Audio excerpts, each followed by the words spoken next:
Welcome back to my YouTube channel. So today's video is about how I scored 97 out of 100 in chemistry board exams. And guess what? You can too. So let's get into the video. So let's start with the first point. Chemistry NCRT എല്ലാവരും തന്നെ വായിക്കുന്ന ഒരു thing ആണ്. Like I don't have to say it again for you to read it. But how exactly should you read NCRT? That's the point. As I said, just like physics, NCRT വായിക്കുന്നതിന് മുമ്പ് we should have a rough idea of the chapter. And chemistry NCRT വായിക്കുമ്പോൾ if you're getting doubt in certain lines, നിങ്ങൾ അതിന്റെ full lecture ഇരുന്ന് കാണേണ്ട ആവശ്യമില്ല. You can go to ChatGPT and ആ certain line അർത്ഥം നിങ്ങൾക്ക് ചോദിക്കാം. Or else you can refer to NCRT line by line explanation ചെയ്യുന്ന ഒത്തിരി ചാനൽസ് ഉണ്ട്.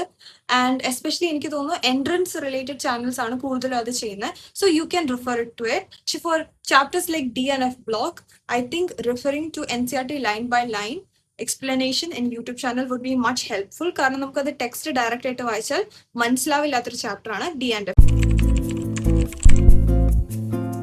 NCERT examples and exercises. I don't know how many people do it, but it's the greatest resource to practice questions or getting familiar with the reactions. So നിങ്ങൾക്ക് ഒരു ഗൈഡിന്റെ ആവശ്യമില്ല. NCERT is your bible. Again നിങ്ങൾക്ക് ഇത് അത്ര എളുപ്പമുള്ള questions ഒന്നും അല്ല. എളുപ്പമുള്ള ക്വസ്റ്റ്യൻസ് ഉണ്ട്, എന്നാലും കൂടുതലും പാടുള്ള ക്വസ്റ്റ്യൻസ് ആണ്. സോ വാട്ട് അപ്പൊ അങ്ങനത്തെ ക്വസ്റ്റ്യൻസ് വരുമ്പോൾ may be you will be stuck in A certain step. അപ്പൊ നിങ്ങൾ എന്ത് ചെയ്യുക, ഇങ്ങനത്തെ ചെയ്യിപ്പിക്കുന്ന ഈ ടെക്സ്റ്റ് ബാക്ക് മുഴുവൻ നമുക്ക് യൂട്യൂബിൽ എന്ത് കിട്ടും, സൊല്യൂഷൻ കിട്ടും. So refer to it and try to do it 2 to 3 times. അപ്പൊ നിങ്ങളുടെ തലയിൽ നിൽക്കും.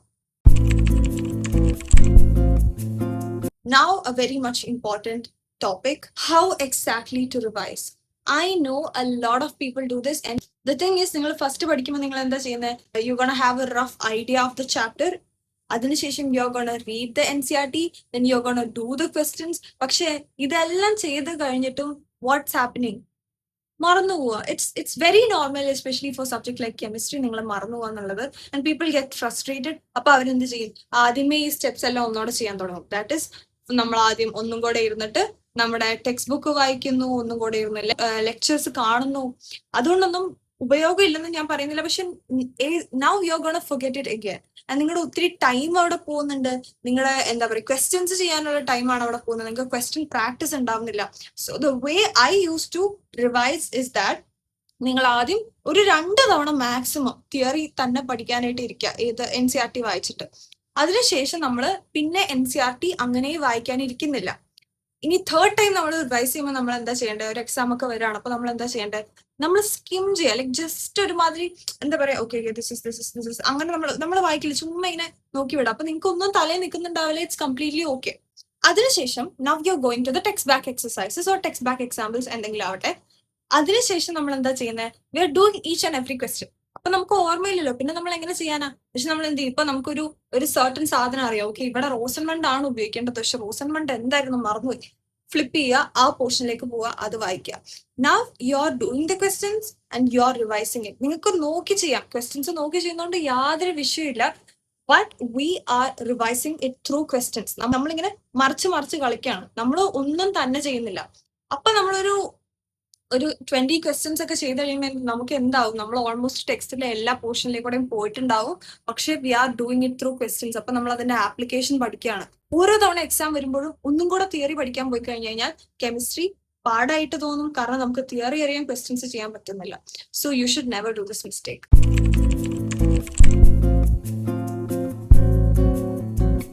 Now NCRT diagrams and structures, again very important. ഞങ്ങളുടെ എക്സാമിന് ചോദിച്ചിട്ടുണ്ടായിരുന്നത് was the structure of EDTA.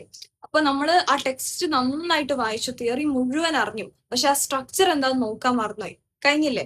So what we have to do is that each and every structure, ബയോമോളിക്യൂൾസിലൊക്കെ ഒത്തിരി structure കൊടുത്തിട്ടുണ്ട്.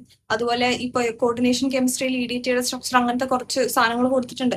എല്ലാ സ്ട്രക്ചേഴ്സും മാക്സിമം പഠിച്ചു വെക്കാൻ നോക്കുക. ആൻഡ് പിന്നെയും ഈ സാധനങ്ങളൊക്കെ റിവൈസ് ചെയ്യാനായിട്ട് ശ്രദ്ധിക്കുക. യൂട്യൂബ് ചാനൽസിൽ എനിക്ക് ഏറ്റവും ബെസ്റ്റ് ആയിട്ട് പറയാനുള്ളത് സൗരഭ് റീന. സോ ഈ സാറിന്റെ ചാനൽ നിങ്ങൾ റിഫർ ചെയ്യേണ്ടത് ഫോർ ക്വിക്ക് റിവിഷൻ. ഞാൻ പറഞ്ഞില്ലേ ആദ്യമേ ഒന്നും കൂടെ എല്ലാം പഠിക്കാനിരിക്കരുത്, നിങ്ങൾ മറന്നുപോയാലെന്ന്. So what you can do is refer to this YouTube channel, chapter wise. So ഒരു പെർട്ടിക്കുലർ ചാപ്റ്റർ നിങ്ങൾ മറന്നുപോയി, അല്ലെങ്കിൽ നിങ്ങൾക്ക് അത് റിവൈസ് ചെയ്യണമെന്നുണ്ടെങ്കിൽ സാറിന്റെ ഇങ്ങനത്തെ ചെറിയ റിവിഷൻ സീരീസ് ഉണ്ട്. It's really good. എല്ലാം പറയുന്നുണ്ട്, NCERT-യിലെ എല്ലാ പോയിന്റ്സും പറയുന്നുണ്ട്, ഇമ്പോർട്ടന്റ് പോയിന്റ്സ് എല്ലാം പറയുന്നുണ്ട്. I'm not saying not to read NCERT again. നിങ്ങൾ ഇടയ്ക്കിടയ്ക്ക് വായിച്ചുകൊണ്ടിരിക്കുക. പക്ഷെ if you don't have time or if you are like in a very hurry, നിങ്ങൾക്ക് എന്ത് ചെയ്യാം, you can refer to this videos. And sir again chapter wise questions PYQs ഇടുന്നുണ്ട്. Very good quality PYQs. അതിരുന്ന് ചെയ്താൽ മാത്രം മതി. You don't need to have any guides and all. Sirന്റെ questions are very of good quality. പിന്നെ ഞാൻ theory പഠിക്കാൻ use ചെയ്തുകൊണ്ടിരുന്ന channel is Learno Hub. മാമിന്റെ classes are quite interesting. നമുക്ക് പെട്ടെന്ന് കേട്ട് കഴിഞ്ഞാൽ എന്താ പറയുക, കുറച്ച് ആനിമേഷൻ ഒക്കെ യൂസ് ചെയ്തിട്ടാണ് ക്രിയേറ്റ് ചെയ്തിരിക്കുന്നത്. So it's very good. ഇനി PYQs എടുക്കുമ്പോൾ അഗെയിൻ ഒരു ഇയറിന്, നിങ്ങളുടെ ഇയർ ഏതാണോ നിങ്ങൾ എക്സാം എഴുതുന്നത് അതിന്റെ തൊട്ട് മുന്നത്തെ ഇയറിലെ പേപ്പർ ചെയ്യാൻ എന്തായാലും ശ്രദ്ധിക്കുക. ഞാനത് ഫിസിക്സിനും പറഞ്ഞിട്ടുണ്ട്. And I M repeating it for chemistry because ഇപ്പൊ എന്റെ പേപ്പറിൽ എന്താണോ ലാസ്റ്റ് ഇയർ ചോദിച്ചിട്ടുണ്ടായിരുന്നത് അത് അതേപടി എടുത്ത് ചോദിച്ചിട്ടുണ്ടായിരുന്നു. ലൈക്ക് വേർഡിങ്സിന് ഡിഫറൻസ് ഇല്ല, ഒന്നുമില്ല. ക്വസ്റ്റ്യൻ ഫ്രെയിമിങ്ങിന് പോലും ഡിഫറൻറ്റ് ഇല്ല, അങ്ങനെ തന്നെ എടുത്ത് ചോദിക്കുന്നുണ്ട്. ഫിസിക്സിന് ഞാൻ അങ്ങനെ പറഞ്ഞിട്ടുണ്ടായിരുന്നു, പക്ഷെ ഫിസിക്സിൽ കുറച്ച് സ്ലൈഡ് ഡിഫറൻസ് ഉണ്ടായിരുന്നു. പക്ഷെ കെമിസ്ട്രി വാസ് അങ്ങനെ തന്നെ എടുത്തിട്ടു. Okay, so that's it. That's all I have to say. Chemistry, physics, so where ഒരു സബ്ജക്റ്റ് പോലെ കോംപ്ലിക്കേറ്റഡ് അല്ല. All you have to do is that understand the topic. I know there are things to by heart. I know it's kind of hard. You tend to forget it. I used to go through the same situation when എനിക്ക് തീരെ memory ഇല്ലാത്ത ഒരാളാണ്. But my favorite subject was chemistry because it's interesting. Once you start learning it, chemistry is so interesting. A forgetting factor നിങ്ങൾ മറന്നു കളഞ്ഞാൽ, because if you are reading NCERT properly, if you are revising it frequently, പിന്നെ നിങ്ങൾ മറന്നു പോകുന്നതൊക്കെ നിങ്ങൾക്ക് തന്നെ എക്സാമിന്റെ സമയത്ത് ഓർമ്മ വന്നോളും. നിങ്ങൾ അതിന് ഓർത്ത് ടെൻഷൻ അടിക്കേണ്ട ഒരാവശ്യമില്ല. Your support is immense. എനിക്ക് ഒത്തിരി സന്തോഷമായി ബിക്കോസ് ലാസ്റ്റ് വീഡിയോക്ക് അത്യാവശ്യം നല്ല റെസ്പോൺസ് ഉണ്ടായിരുന്നു. You guys are commenting, liking the videos. So thank you so much for your support. So ഈ സപ്പോർട്ട് ലൈക്ക് ഞാൻ ഫ്യൂച്ചറിലും പ്രതീക്ഷിക്കുന്നു. So that's it.